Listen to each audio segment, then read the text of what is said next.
Quand nous étions élèves, l'école était une institution avec des règles de conduite. Et la première règle d'une école digne de ce nom était la discipline. On ne badinait pas avec la discipline, parce que la discipline ne se marchande pas.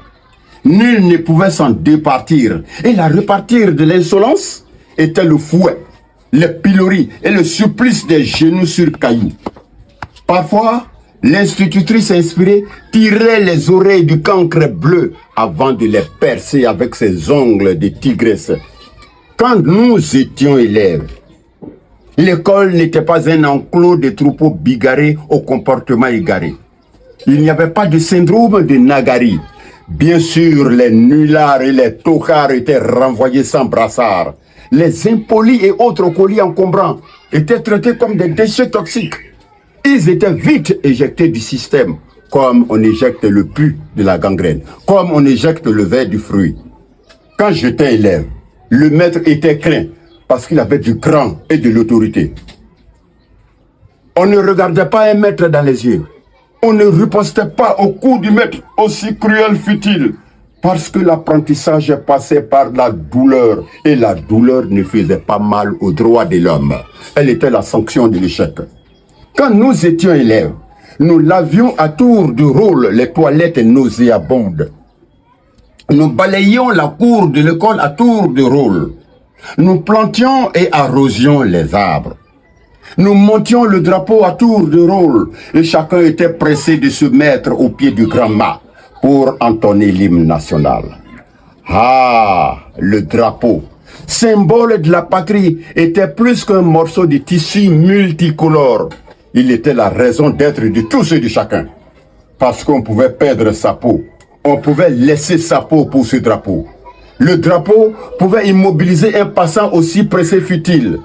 Même les morts intimaient à leur cortège de faire allégeance au drapeau avant de poursuivre leur ultime voyage. C'était un héritage. C'était une tradition. C'était une contrainte acceptée et partagée. Aujourd'hui, nos enfants vont à l'école comme des bœufs à l'abattoir. Ils vont à l'école pour réussir dans la vie et échouer dans la société. Un élève peut apprendre l'histoire de la Côte d'Ivoire et sortir, descendre le drapeau national et le déchirer en lambeaux comme un torchon. Et il n'y a rien. Un élève peut insulter, menacer son enseignant et le pourchasser comme un rat jusqu'à son dernier retranchement. Et il n'y a rien. Il peut même dire son amertume à la télévision nationale avec des thèmes qui défient l'autorité et le bon sens.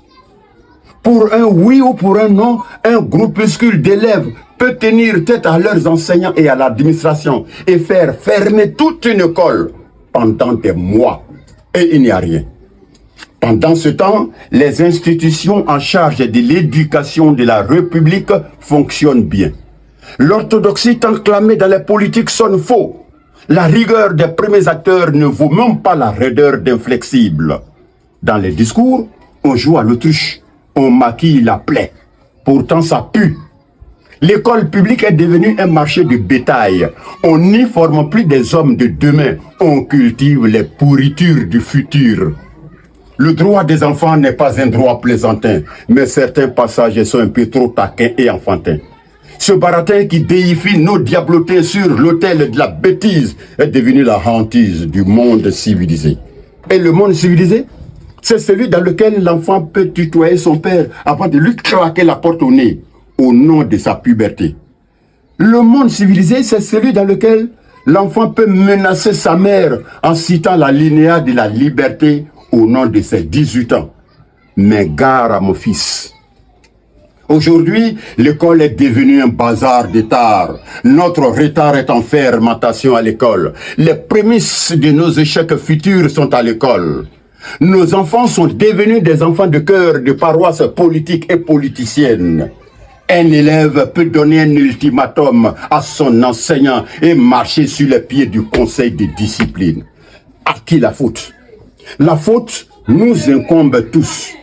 La faute est à la démocratie et à tous ces concepts qui font de l'enfant un bien doté de droits maladroits.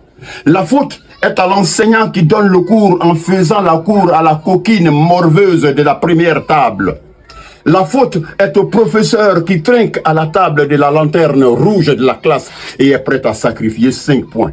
Oui, 5 points pour labourer le bas-fond de la puchelle en dentelle. La faute est aux parents insouciants qui n'ont aucun plan pour leurs enfants.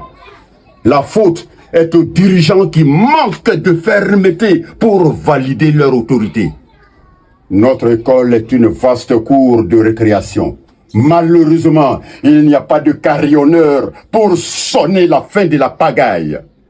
Demain, oui, demain, nous serons dirigés par d'impénitents voyous, diplômés sans aucune fibre patriotique, parce qu'ils n'ont jamais été programmés pour être des responsables. La problématique de notre école pose une réelle colle. Malgré le pactole des années folles, nous sommes toujours dans la camisole. On rafistole, on copie et on colle mal. On décolle comme on bricole sans user des bémols. Notre école ne fait plus école. Je vous remercie.